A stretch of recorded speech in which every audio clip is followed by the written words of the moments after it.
We'll see how it goes. I'm recording, but we can... Okay.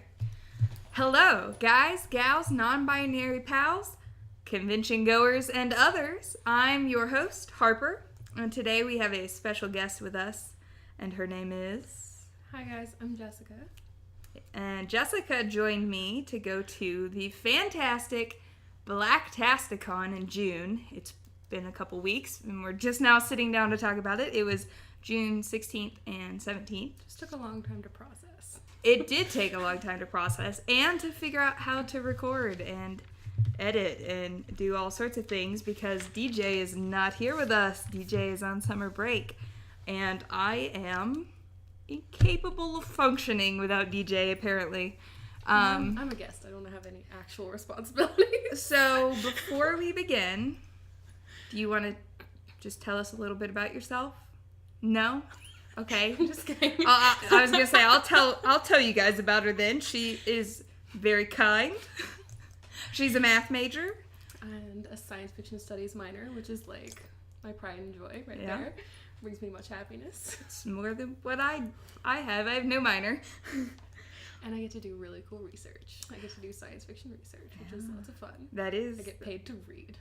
Nice. It's the life. So I'm gonna just consider you an expert then, if you do science fiction research. Can we not? And all I have behind me is a couple glasses. It's okay. You're the real expert. You're the real literature major. So. Oh, no. I do not want expert attached anywhere near my name when we talk about this, because True. I am not an expert in anything, really. But we're expert readers. And we're expert fun havers. I'm an expert in going to college forever and never getting a degree. That, I'm okay with that title. Same. When family comes over, I'm just like, you're a senior now. And I'm like, yeah. For the next 4 years. Yeah. Okay, before we get too off topic, I'm just going to read a couple lines from the Blacktasticon website so that you guys know what it was. It was a convention for Black science fiction and speculative fiction. So on the website, it says that it is a celebration of the Black Fantastic. It is to bring attention to their work and the work of other indie Black speculative fiction creators. And I think it does that. I think it does it absolutely. Well. It was very exciting. But like the whole time I was like, how have I never heard of any of these people before? I know, because they're incredible. And all of their magical incredibleness. I mean, both of us read the graphic novel adaptation of Octavia E. Butler's Kindred the night before the con, because as you'll hear later in this episode, we interviewed John Jennings, who was the artist for the graphic novel. And it's like an impressive human being. He is a very impressive human being. He, alongside Linda D. Addison, both are winners of the Bram Stoker Award for horror. That's impressive. That's super impressive. Yeah. I do not read a lot of horror, and as we discussed with John, and you'll hear it later, I didn't realize that Kindred was considered horror, but I'm so happy for him and his co-author, Damien Duffy. So Damien Duffy and John Jennings both did the graphic novel adaptation of Kindred. With an introduction by Nettie Okorafor, which is super cool. She's also super awesome. I know. I kind of wish she'd been there. Oh my gosh, that would have been really cool. I would have fangirled. So... Kind of did fangirl with Linda Addison, though. You did. You hardcore did. Oh, she was a math major, and that's the coolest thing ever. Sure. It's the coolest thing ever. I'm not a math major. Just give me this, okay? But I used to be a physics major. It's close. She started as a physics major. Okay, yeah. So I'd never been to a convention. You'd never been to a convention. So general setup, they had an opening ceremony. They had presentations. They had panels. They had a round table to end everything on Sunday. They had vendors set up in one of the ballrooms. And they were all the sweetest people. Everyone there. I didn't meet a single person that I disliked. I mean, Oh my gosh, they were all so sweet. The kindest, most creative group of people I think I've ever met. And so welcoming. Yeah. It was so nice to just The feel artist. like, yeah, oh my gosh. Everyone is so jealous of the art I bought. Marshall. Mm-hmm. I can't think of the full name. Lakes. Marshall Lakes. Yes, we both bought art from Marshall Lakes. Yeah. You got Prince, and I got a print, and Prince TS, and I got a print of Prince, and an original. And I got to see Incredibles 2 this weekend, so it was like... Because your original is Frozone. Frozone with the purple lightsaber. Okay. Nice. It was magic. I got a Spider-Man print and a Lando Calrissian print. Very cool. It was very cool. So we had vendors, panels, presentations. There was a cosplay event. There was supposed to be a masquerade ball, but unfortunately it got canceled last minute due to the location, issues with the location. This was all hosted on the Georgia Tech campus, other than the would have been masquerade ball would have been in a library in Atlanta that I can't think of the name of. But I want to say it was called Sweet Auburn or something. Something like that, yeah. So it was really cool to have it on Georgia Tech campus, but I'm not sure the attendees agreed. Because there was no food. There was no food.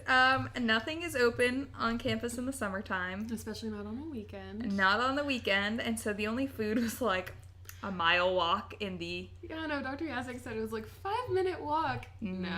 I've never even been there, and I know it's not 5 minutes. It was a 15-minute walk. Because it takes 10 minutes to get to the student center stamps area. Mm-hmm. Yeah, no, it was a 15-minute walk, and I showed someone the way, and we were both dripping in sweat by the end of it. And he was like, wow, that was way more than 5 minutes. And I was like, yeah, I tried to warn you. I'm really sorry. Most of us survived off of vending machine goods. Yes, thank you, vending machines with debit card readers. So we went to the opening ceremony. Mm-hmm. It was short and sweet. Introduced the main players, special guests of honor, kind of set the feel for the whole day. It was just an upbeat, excited little opening ceremony, and then I think it started immediately going into panels, which we missed the first panel in order to interview John Jennings. Worth it.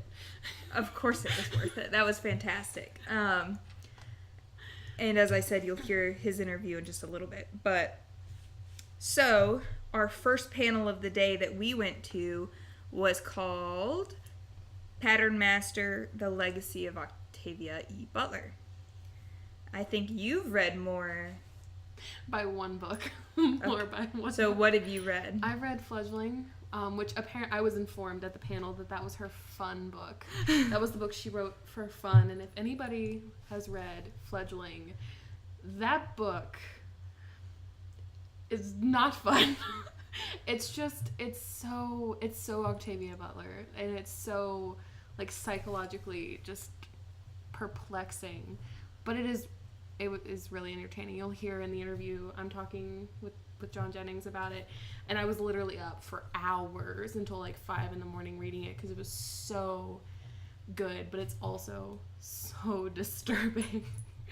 Kind of like Kindred. I was gonna say, I get the sense that all of Octavia E. Butler's works were disturbing in some way or another.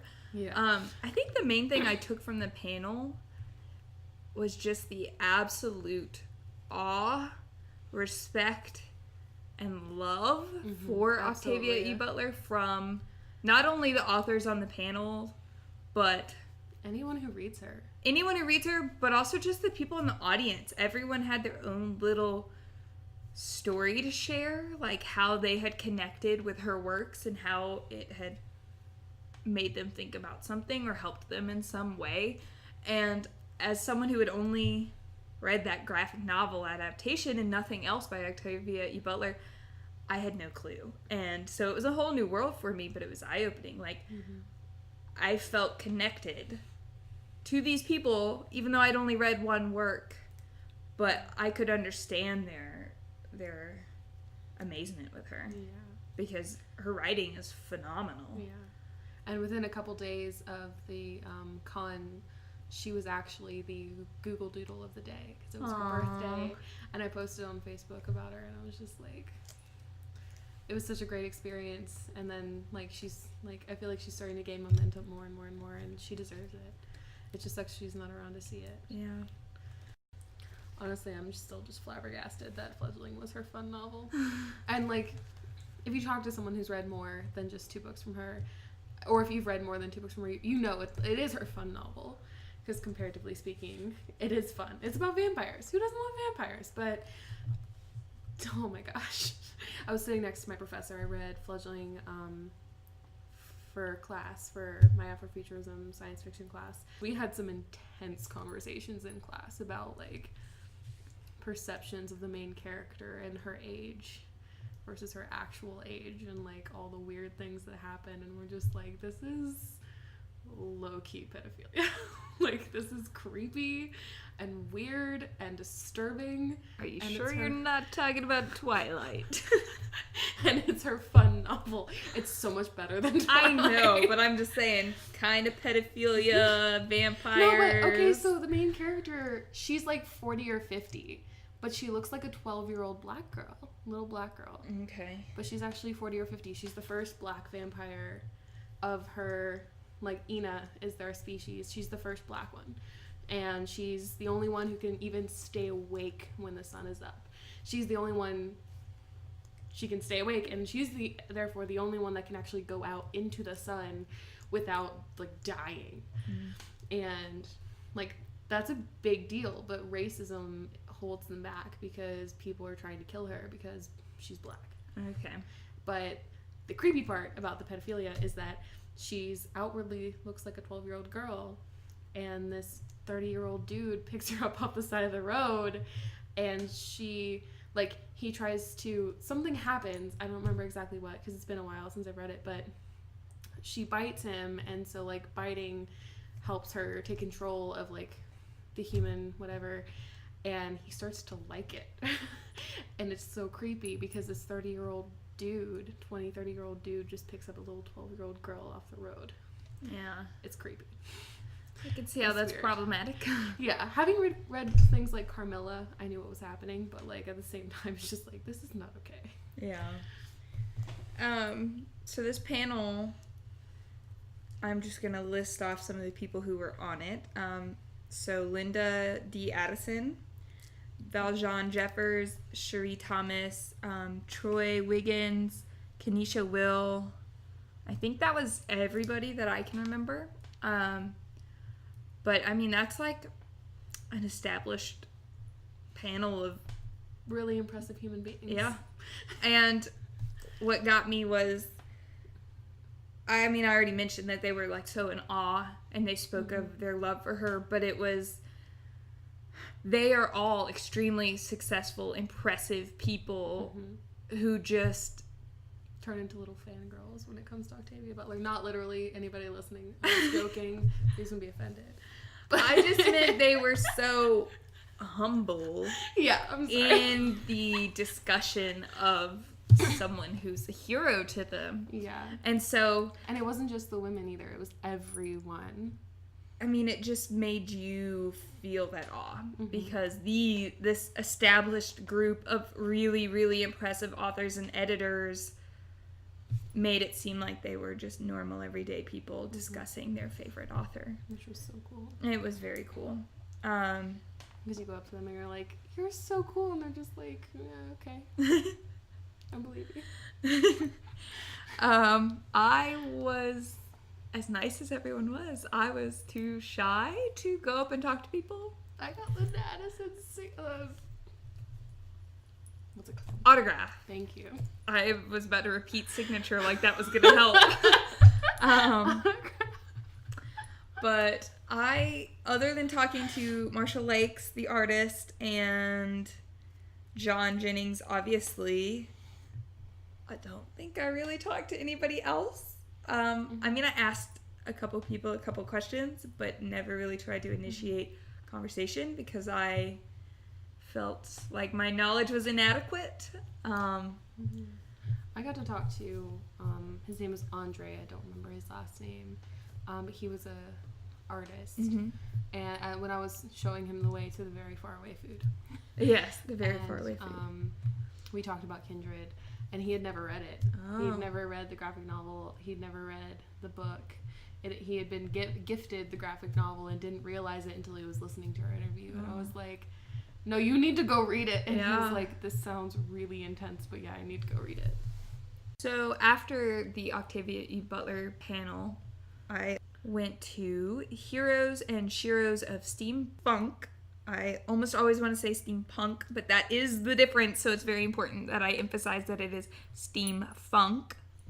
And on this panel was Milton Davis, Balogun Ojetade, Valjean Jeffers, and Miss Lovelace, who was a cosplayer. She had a very in-depth, established character in steampunk, and she came in that costume, and she explained the background and her process of creating this character and why she cosplayed and what she got out of the experience. She is from Ohio, if I remember correctly. I do not remember, unfortunately, her character name, which is what she was going by. But her costume was great. Like, she stands out in a room because she looks phenomenal. I was very, very intrigued because I've never really known anyone who cosplay. I've never really seen cosplay other than pictures online. But it was really cool to know that there was a background, because a lot of people who cosplay pick established characters from an established universe, like something in Marvel or DC or, you know, whatever, video games. But this was cool because she created it. And, you know, she said it herself, she's not really an author or a writer, but there's no doubt that it's an incredibly creative process to come up with a world and a backstory for a character that you then act out and play for years. So I was pretty impressed by that. You know, it made me think of it in a different way, because I'd never really thought of people creating their own characters. But it was very exciting. But steampunk is obviously supposed to be similar to steampunk, but it focuses on Black authors, but also Black characters. And as we touched on in the panel, steampunk is problematic because of some symbolism and imagery of colonization and oppression. So they find it to be a pretty problematic genre, but there's so much of it that they do like. So steampunk removes those problematic racist undertones or overtones. I don't know how subtle they really are. And I mean, it's just, yes, it's like steampunk, but it's also just so unique to me. I read 2 works from the steampunk anthology, and it's interesting because I read Rite of Passage, and I thought that Balogun Ojetade had written it, but when I brought it up at the panel, he said that he'd only written part of it, and that Milton Davis wrote the other parts, that they wrote this in conjunction with one another. So this particular piece that I read is by Balogun, and it's Rite of Passage, Blood and Iron. Gotcha. And I was fascinated by this, but I also was clueless because it referenced so many existing characters and people from history that I didn't know. And so at first I just thought that it was like world building, like he was establishing new characters, and I just didn't know who these people were. But then I was talking about the story with my boyfriend and found out, no, John Henry was real. Obviously I knew Harriet Tubman was real, like that one I knew, but you know, it's like, oh my gosh, I have this old DVD that's called American Legends, and on it has a John Henry one, and it's all about John Henry, and it's narrated by James Earl Jones. oh, cool. It's the coolest thing. Well, then you'll I don't know probably how true it is, but so then I'll read some of these names off and see if I was the only clueless person, since my boyfriend knew who all of these people were. And I think Dr. Yasik did as well. But John Henry, already mentioned. Victor Clemens. No, me neither. Let's see. This one I don't know if this Sylvester Roper. No, that might be a character that was made up for the story.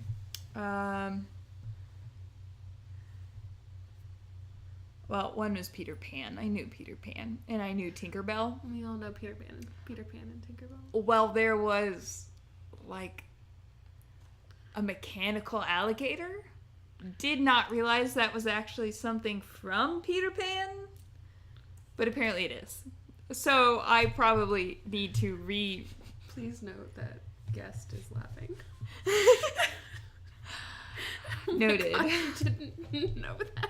No, apparently I need the to. Movie? 20 years ago? I mean, it's one of those movies I watched once in my life when I was... Once? You only watched it once? 5 years old. Oh, what are you doing? There is a Peter Pan painting hanging in my house. But it's not mine. I did not pick that. Oh, man. And there's no crocodile alligator thing in it, so... No, the mechanical alligator crocodile thing is like the main part. It's the whole like Captain Hook. Really? Yeah, Captain Hook. I had no idea. The alligator took Captain Hook's hand, and so at times in the movie you can hear the alligator getting close, the crocodile, whatever, getting closer. And So now are you sensing why I was so clueless when I was reading this story? And this is all on me. It's not like it was written badly. It's that I just didn't know anything about these people other than Harriet Tubman. as long as you know Harriet Tubman, I think you're better than you could be. Maybe. There were more people, and I'm trying to remember, but it's a pretty long story. But anyways, I haven't encountered any more names of characters that I didn't know. So I know you unfortunately had to leave the panel. You went too early because you weren't feeling particularly well. Nope. And then we regrouped and, got some food and some drink. Really quickly though, it was a really, really, really interesting panel. But I just saw Romance and Vampire Hunters and I was like, ooh, vampires, cool. Because I loved Fledgling and I was just like, it sparked my interest in vampires because I hadn't liked vampires before Fledgling.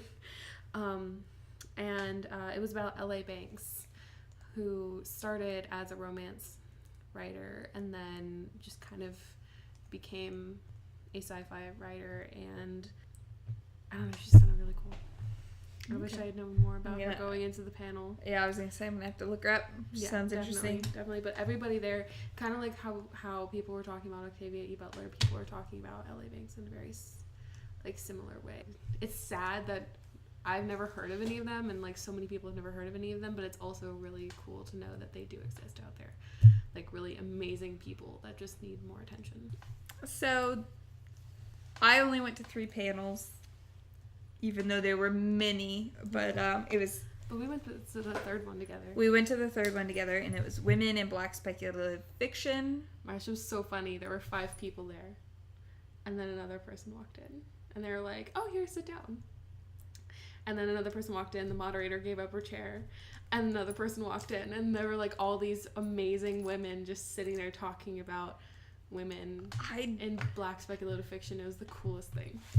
They had the room number wrong, and so I think that the room they ended up in could not accommodate how many people were actually on this panel. But also, I think some of them just walked in and were like, I'm going to talk on this panel, even though I'm not.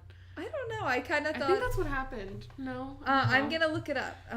It was Nicole Gibbons-Kurtz. And then Linda Addison, Cherie Renee Thomas, Valjean Jeffers, Kenesha Williams, Christine Taylor Butler, Kimber Susanna Morris, who is a professor at Georgia Tech. My professor. She's amazing. Shout out to Susanna Morris. And Violet Meyer. Oh, yeah, no, they were all supposed to be there, and they just didn't have a big enough room. So that's 10 people? Well, we made room. I mean, the topic of this, kind of about the state of Black women in speculative fiction and their role in not only being authors, but in being editors and making it past editing and focus groups. So, I mean, this was a diverse panel because there were some young adult authors. Linda Addison writes horror. Cherie Renee Thomas is primarily an editor of anthologies. She's really well known for her anthology, Dark Matter, which was the first anthology of Black speculative fiction. Yep. Pretty important. Which is a big deal. It's a big deal, and also, like, how did it take so long for that to happen? I know, because it came out in, what, like 2000? Like, that's not that long ago. I guess that's almost 20 years ago, but it doesn't seem like that long ago. And in 2001, it won the World Fantasy Award for Best Anthology. Like I said, there were children's authors, young adult authors, editors, horror writers, and then Dr. Susanna Morris, I think, is primarily an academic writer. Yeah. So it was a diverse panel of Black women in speculative fiction, they all came at it in different angles, because, I mean, why wouldn't they? They write different things, they study it in different ways, but it was a very intriguing conversation of how to get up in the industry, how to get your work out there, whether or not you should open a door and hold it open for the woman behind you, whether or not you should just put it out there yourself.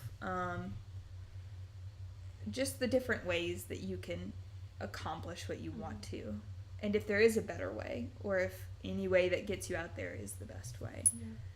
Yeah. They also talked a little bit about, I remember this specifically, about how, you know, I don't know how to say it without sounding like awful, but they were talking about how, like, they are the lowest on, like, the hierarchy of, like, power, because, like, in our culture, women are lower, and in our culture, Black people are put lower, and they shouldn't be. So, like, while they are doing all this stuff and they have accomplished so much, they need allies, they need people who can, like, give them a voice too. You know, I don't want to say there's only so much that they can do, but, like, if there's something good out there, you need to tell someone about it, you know? And so we need to tell, by, you know, this podcast and, like, other people who hear it, we need to tell people that, like, these people are out there. If you haven't heard about them, go find them, because they're amazing. Like, I have a list of, like, 20 things that I need to buy now, because I want to read them. Like, we'll get there later, but, like, the next panel I have, like, there are 3 new people that I need to buy books from, because they're so great. Well, we can talk about that. I forgot you went to another panel. I left. Yeah. So what panel did you go to? So I went to world building and sci-fi and fantasy, because I'm doing research and I don't know how to world build because I don't know how to write creatively. And so they talked about, you know, each author had a different perspective on where you need to start your world building. So, and then what do you do once you've started, and, like, what's your specific thing that you focus on when you're creating your story. So the 4 people, just kidding, there. Okay. We had L.M. Davis, Marcus Haynes, and Gerald Coleman. Yeah, they were, like, the 3 authors we were talking to, and then Milton Davis was sitting next to them, kind of, like, keeping the conversation flowing. Yeah. It was really funny. So L.M. Davis and Milton Davis have the same last name, but Milton Davis always, like, introduces himself first, so L.M. Davis is always, like, no relation. It was just really funny. They, like, had already, like, known each other and everything, and they had a really funny banter going on. It was just funny. So yeah, they talked about like, their 3 main things that they do whenever they're world building. So Gerald Coleman mostly said that he focused on, like, a map, sort of, and this is an overgeneralization of what they talked about. And then all 3 of them were like, know your genre. And then and write science fiction with a purpose. Marcus Haynes said that he mostly focuses on the characters and then writes the story. And then LM said that she usually sticks with, you know the rules of your world and then write your story. It was really interesting how the 3 of them had what seemed like really different approaches, but then the more they talked, the more similar they became. And they were like, I don't know, it's just really interesting. And maybe do a combination. Yeah. I mean, you have to have rules for your world. You've got to maintain those rules. You can't break those rules, or else your plausibility fails. Yeah, and as a huge fantasy fan, gotta have a map. You gotta have a map. Dr. Morris and I agree with her, but she's always like, if there's a map, it's for me in the beginning of the book, and it's really. So, or if there's a glossary. Are you guys really into Dora the Explorer? Then they have a map. I'm walking out. Bye guys, podcast's over. I'm out of here. That was just the Actually, first that thing was my show. Came to my head. That was actually legitimately my show. Now you're going to be listening to the wonderful interview.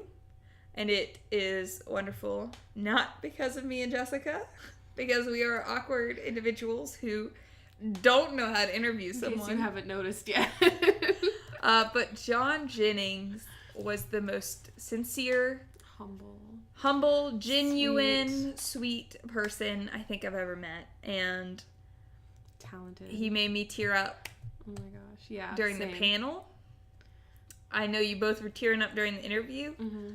Chills covered the entire body the whole time, just talking about Octavia Butler. But he feels it so deeply, and it makes me feel it so deeply. Absolutely. So, on that note, please enjoy this this interview with John Jennings. Let us know what you think. So we're going to be signing off. I'm your host, Harper, and with me is my guest host, Jessica. And I hope you enjoy the interview. Thanks for listening. Thanks for listening.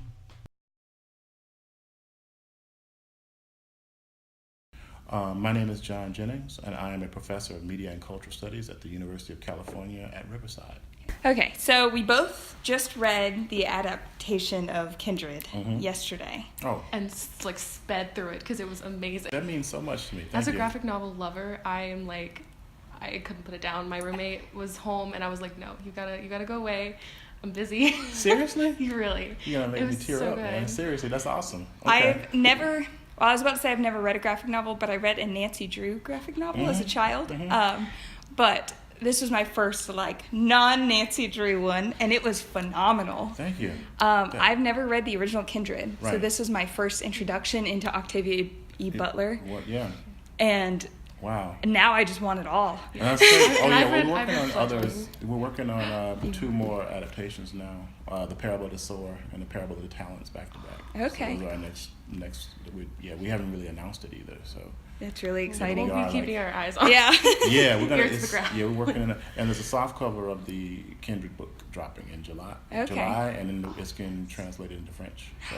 That's so exciting Yeah, as well. we're excited. Yeah, no, it's great. It's been really wonderful and quite an honor. And right now, it's nominated for an Eisner Award actually. So we're excited about that too. So we'll find out if we win or not, like at San Diego Comic-Con. Okay. That's when they give out the Eisner. So. That's this summer, right? This summer. Yeah. Okay. Yeah. Well, good luck. Thank you. I'm excited. I'm trying not to think about it. You know what I'm saying? Yeah. But it's so great to win an Eisner for that. You know, so because we're up against H.P. Lovecraft adaptation, which a very problematic gentleman. I'm a fan of his. It's difficult. You know what I'm saying? Because I really like his work, but also I know the politics behind it, and it's a lot of people though in the industry. There's so many. Yeah. And then also there's a Moby Dick adaptation. There's a Beowulf adaptation. So it's like we're going up against some interesting things. Yeah. So we'll see, because it's in the adaptation category. So Okay. anyway, but yeah, let me stop. But yeah, thank you so much. That means we worked very hard on it, yeah, I think we probably shaved a year off our lives working on it because we turned it around so fast. How long did it take you? Let's see, totally, I think we probably pulled it off in about 10, 11 months, something Okay, like that. wow, that's impressive. Yeah, I think Insane. if we think about when we really started working on it, because there was a lot of hiccups at the beginning with the editorial side, and it took them 5 months to get the rights from the estate, just to work out the details. But yeah, once we started working on it, I think we turned it around, about 11 months or so, as I recall. There's a lot of not sleeping. Yeah. Yeah. So I have some general questions on your background. Sure. So can you tell us a little bit about yourself and what you do? Okay. Let's see. So currently, I am a professor in the Department of Media and Cultural Studies, a fairly new program at University of California, Riverside. Very interdisciplinary. A lot of us are artists and writers and editors who basically combine cultural studies with media studies. And so it's super political. It's a really awesome program. It's a very diverse student population. That's what attracted the program, made me to the program. For 20 years, though, I was a graphic design teacher. Okay. So a professor of design. Teach applied semiotics, design history, design methodology on undergrad and graduate levels, illustration, image making. So a lot of the work that I do is like illustration based, but basically I used to train designers how to use images in their work, essentially. And when I was at Jackson State, I pretty much created their graphic design program. Just in the modern state. So. SUNY Buffalo, I did like a lot of more research-oriented work. So basically, before UCR, I taught at University of Buffalo, SUNY, and before that, University of Illinois, Urbana-Champaign. That's where I got tenure. I was there for like 8 years. Okay. And before that, Jackson State University. So most of my career has been as an illustrator, an artist, and a design teacher, and mentor to designers. And I think what happened was I just kind of got I was disenchanted a little bit with the design industry and wanted to kind of shake things up career-wise. Mm-hmm. And I became really interested in like identity politics and how they get mediated through images. And so I kind of shifted over to media studies. And so that's my story, and I'm sticking to it. There you go. Yeah, so as far as like where I'm from Mississippi originally. I was trained in commercial art, which is like the great granddaddy of graphic design, and with a minor in drawing. And then I got my first master's in '95 in art education at University of Illinois, and then an MFA in studio design. I always with a focus on cultural studies and just the context of identity and images. So that's kind of what led me down the path. But I've always been a huge comics fan. So I did like my graduate thesis work on comics and design work. So I've always been interested in storytelling in that medium. So. Which comics did you do your dissertation on? Let's see. Actually, I used Scott McCloud's Understanding Comics as kind of a framework, but I made my own comic. Oh, okay, okay. Yeah, it was called Spook. That's really cool. It was kind of like this kind of revenge fantasy story. It's embarrassing now. Why? No, because it's so bad. It sounds good. It was cool. But, it was all right. But yes, I was working. So yes, I created my own story. Okay. And just kind of was looking at like how design kind of can help with like graphic storytelling. So. And that was for your MFA, you were saying? Yeah, it was my MFA. Yeah. Well, that's really exciting. Mm-hmm. So another question was, how were you first introduced to science fiction, to this genre? Through my mom. Okay. Yeah, my mother was a literature major as well at Alcorn State University in Mississippi, and she didn't finish, unfortunately, because she got pregnant with me, and so she dropped out of school. I was like, my mom too. Mom. Anyway, but she had all her books and stuff too, and she was always a huge fan of like science fiction, fantasy, and things of that nature. So I started reading speculative fiction super early, so stuff like Edgar Allan Poe and Isaac Asimov, mm-hmm. and like I was reading super early. It was crazy. And as I grew up in the sticks. I was way back in the country, and this is before anything. There was no MTV, there was no internet. It's just right. It's just your imagination, So yeah, I started reading very early. Like I think my first explorations into the fantastic were like mythology, like Greek mythology, Roman mythology, African mythology, Chinese mythology, and then how that starts to segue into pop culture and things of that nature. So, yep, that's kind of like where I started with my mom. Yeah. So. I guess the same for me with my dad. Mm-hmm. I think it's always someone close to you that gets you interested in the genre. Check this out. You're like, ooh, this is crazy. Yep, more? Asimov was really big with my brothers and my dad. The Foundation series. The Foundation series. Yep, exactly. Ray Bradbury's work, The Martian Chronicles, was really foundational for me too. Heinlein stuff I liked a lot actually early on. And ironically, I didn't come across Butler until like much later, because they didn't teach her in my literature classes at the HBCU that I went to. It was mostly Harlem Renaissance work, traditional Black writers. W.E.B. Du Bois, of course, yeah. Who who wrote science fiction actually. Yeah. So it's like they didn't even talk about those pieces though, right? They talked about more of his political work, and it's a sociologist. But no, but he wrote Sci-Fi. The Comet, yeah. The Comet and The Princess Steel, which was found 3 years ago. Okay, I haven't read Wrote that in one. No, it hadn't been released yet. Okay. Yeah. It's like they found it 3 years ago. It's gonna be in a collection of his new work. Well, not his new work. It's right. Work from his archives that are in other genres. So he wrote romance stories. He wrote like adventure stories, all kinds of stuff. Wow. Just like, who first came up with the idea to do an adaptation of Kindred? oh, that would be Abrams Comic Arts. Okay. I didn't know if one day you were just like... Nope, it doesn't work that way. It's funny okay. we always get that question. Actually, that's not true. It was probably Beacon Press. Okay. Beacon Press, who they have control over Octavia Butler's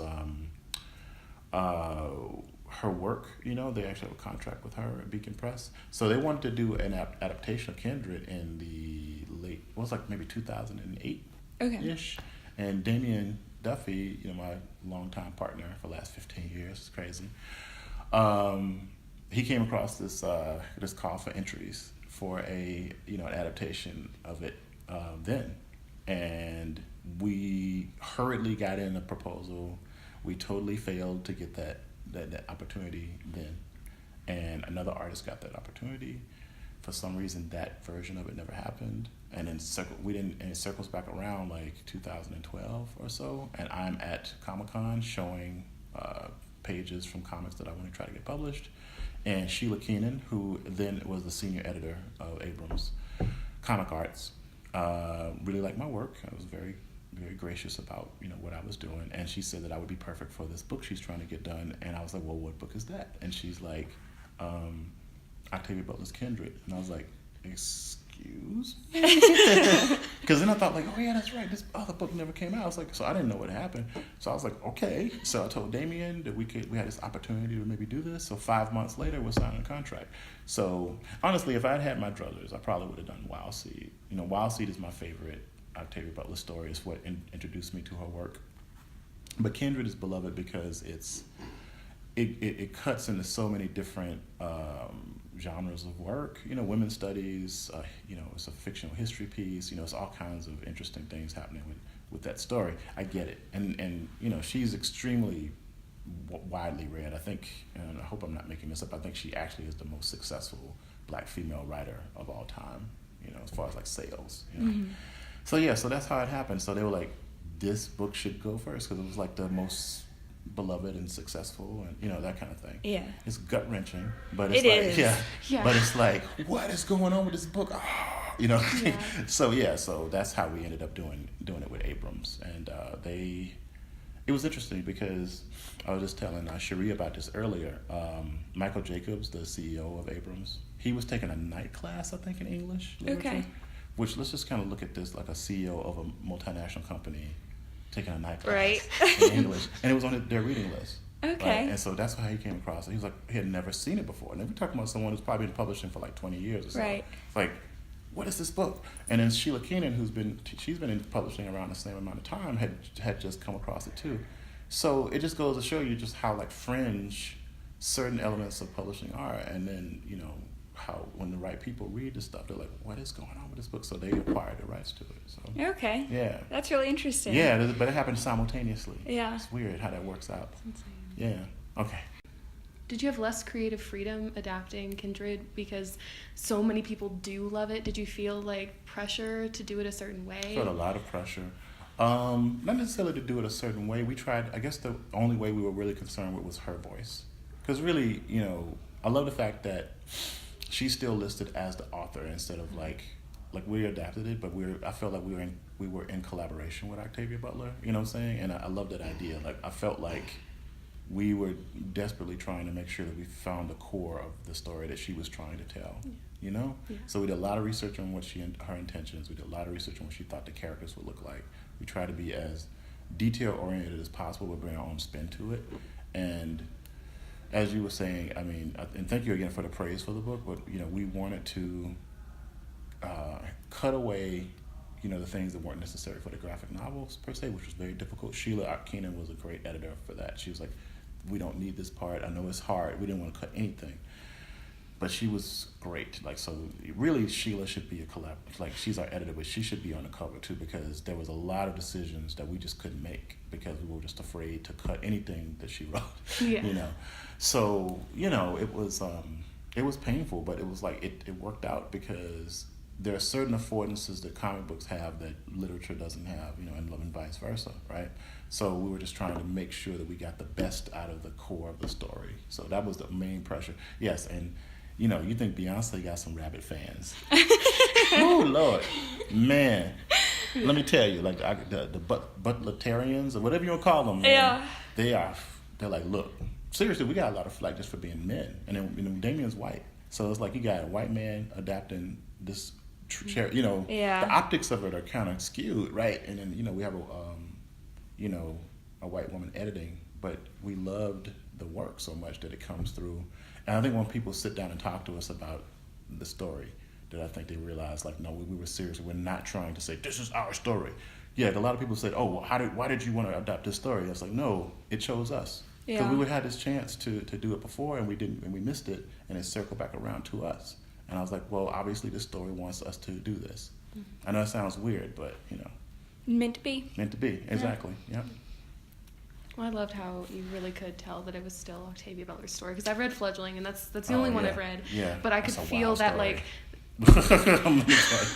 Ooh, Lord have mercy. I don't know if they I was up until 5 a.m. reading it, because I was like... reading it for class, and I was like, it was like Saturday morning, or Sunday morning, I guess, until 5 a.m. I had to finish it. I was like, what's happening? But you could hear, right? A master of the craft of writing, and when we lost her, we lost a treasure. Yeah. So I just got really. Me too. I'm sorry. Me too. When my teacher. I don't want to even yes. It makes my heart hurt to think about how she passed away, and oh my God. Anyway, sorry. Let's not talk about that. Oh, okay.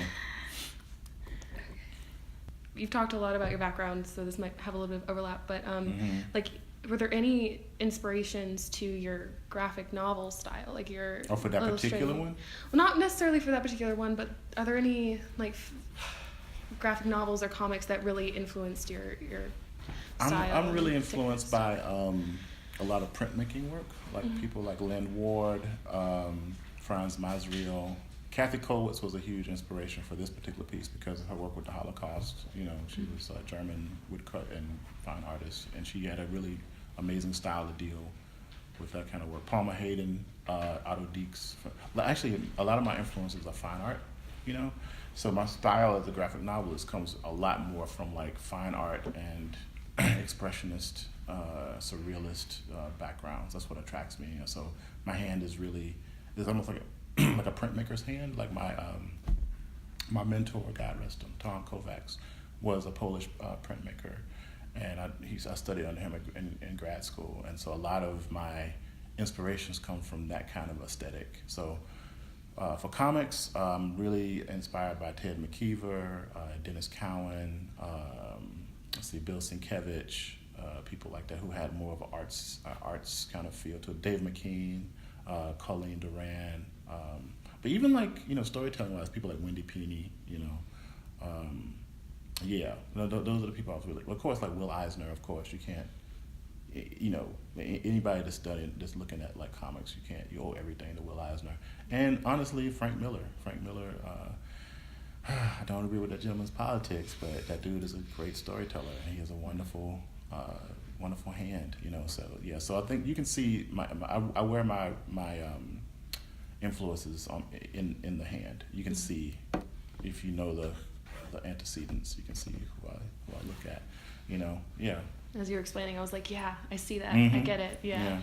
Even the way that I inked Kindred, I wanted to work with something that was difficult to work with, so the entire book is drawn in Sharpie.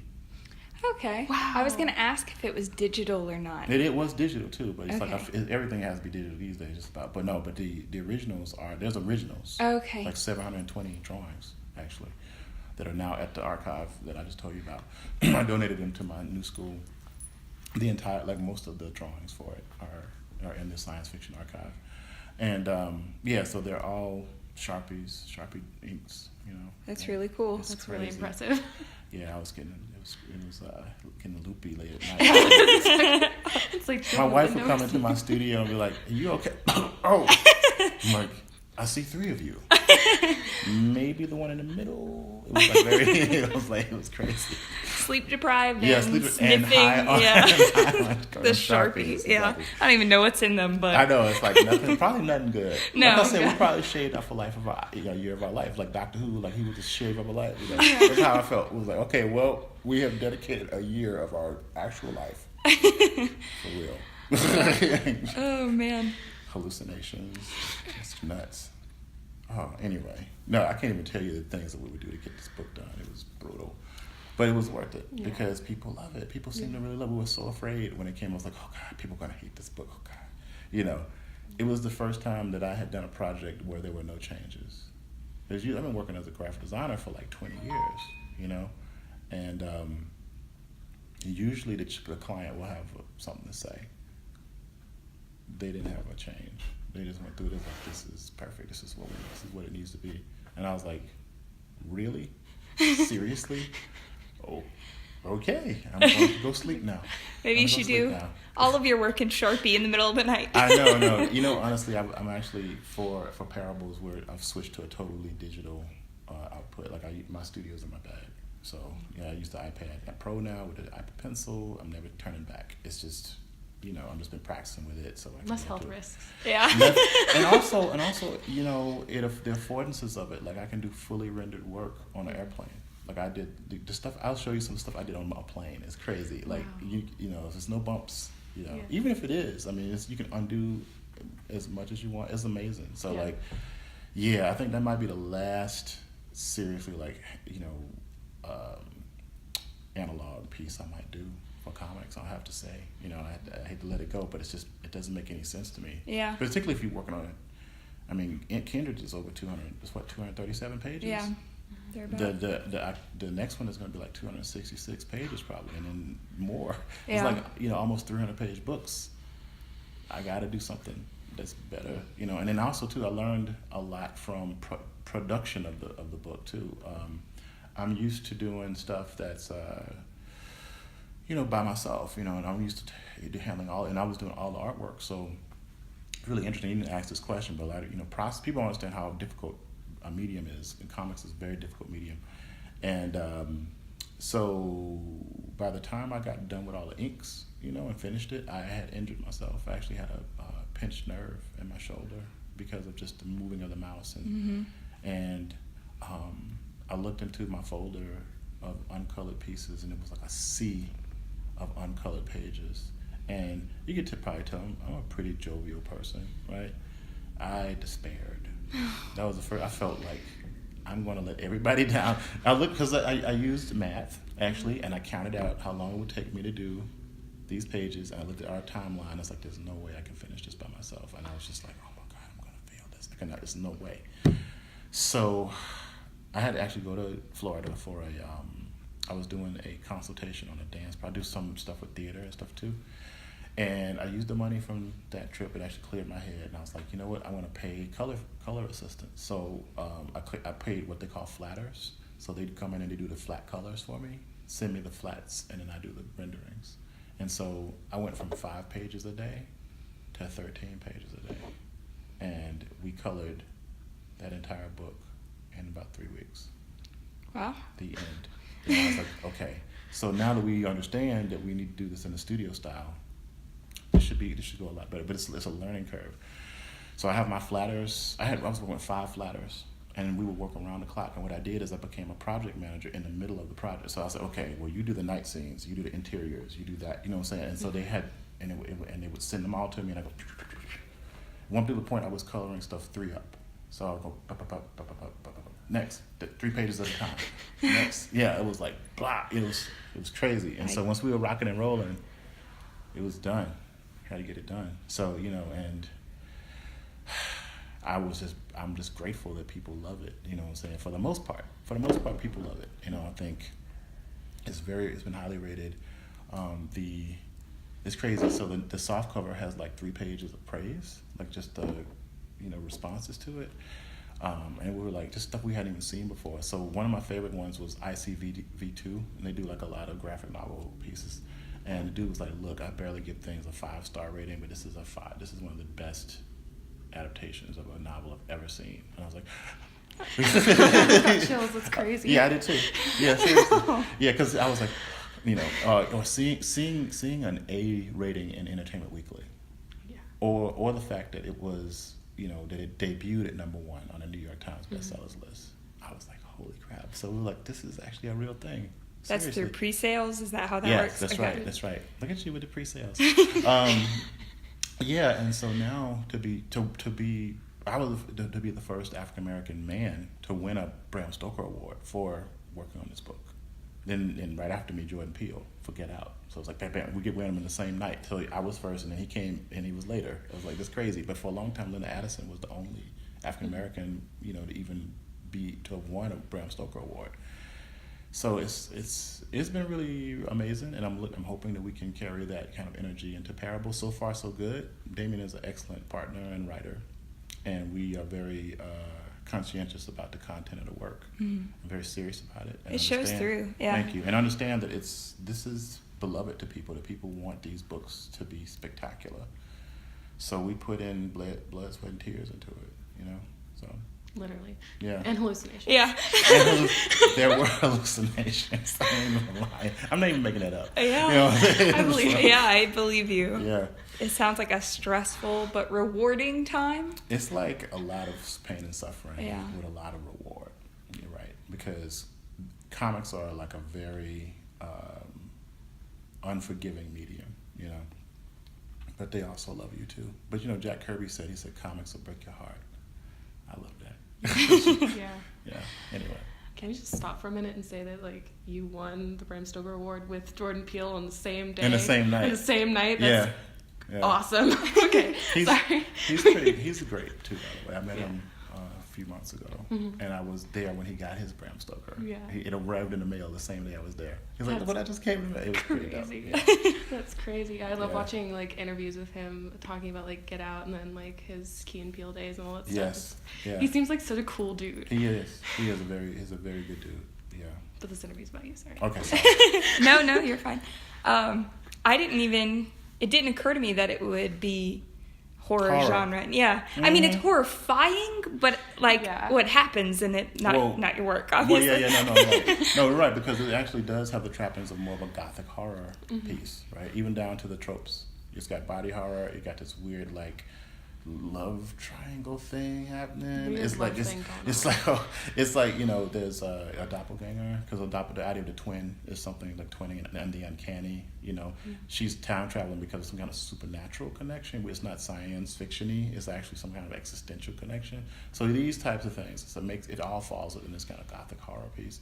And it's this. I made up this term, this theoretical framework called the ethnogothic, which looks at like using Gothic tropes as ways to talk about various types of oppression, particularly like racialized tension and oppression, you know. So you can see it in stuff like Get Out, or like Tales in the Hood, or like even Beloved, or Daughters of the Dust, you know, where you're talking about the extremely complex, almost cosmically disruptive forces around racialized, you know, oppression.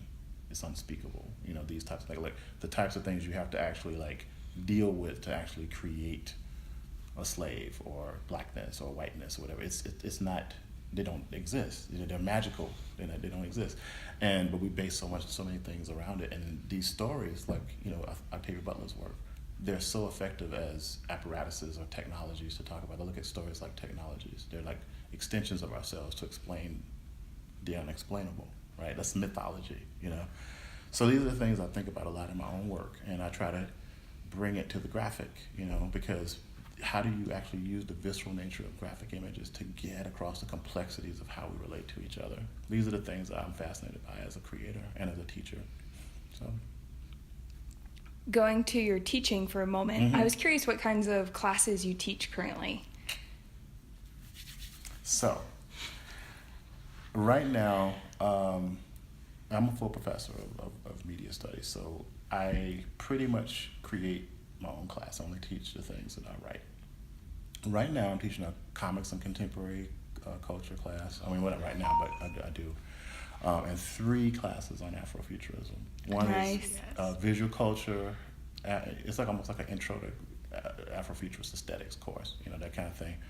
Afrofuturism and the visual cultures of horror, and also Afrofuturism and sequential art and comics. Oh my gosh. Yeah, I know. I took Afrofuturism last semester with Dr. Morris. Oh, Susanna's great. Yeah, it was so much fun, and that's amazing. That's where I read Fledgling and watched Get Out. She's one of my favorite people. Like, she's truly brilliant woman. I hope she hears this. She's heard it. She's I'll make sure she listens. She's one of my favorite people, and she's truly brilliant and extremely courageous, and I really admire Susanna. Yeah, she's great, and has been really supportive of my work, and I really appreciate that too. And she's one of the people that I call to get counseling on to make sure I'm doing something right. That's seriously, so cool. Yeah. She's pretty awesome. Yeah, she is pretty awesome. She's pretty awesome. Yeah. I haven't done much research into Afrofuturism, but last night I read some steampunk. Oh yeah, steampunk. From the steampunk anthology. Yeah, that's the Milton. And them did. Yeah. And so I read one of his, The Rite of Passage. They were fantastic, and the artwork, the cover work of that, I love it. It's very striking, very beautiful work. Yep. No, but Milton is a huge force in this movement of like Black speculative culture. So, and I hope people realize that. So, since we're talking about Octavia Butler's work, I think that there really isn't a measure to how much influence and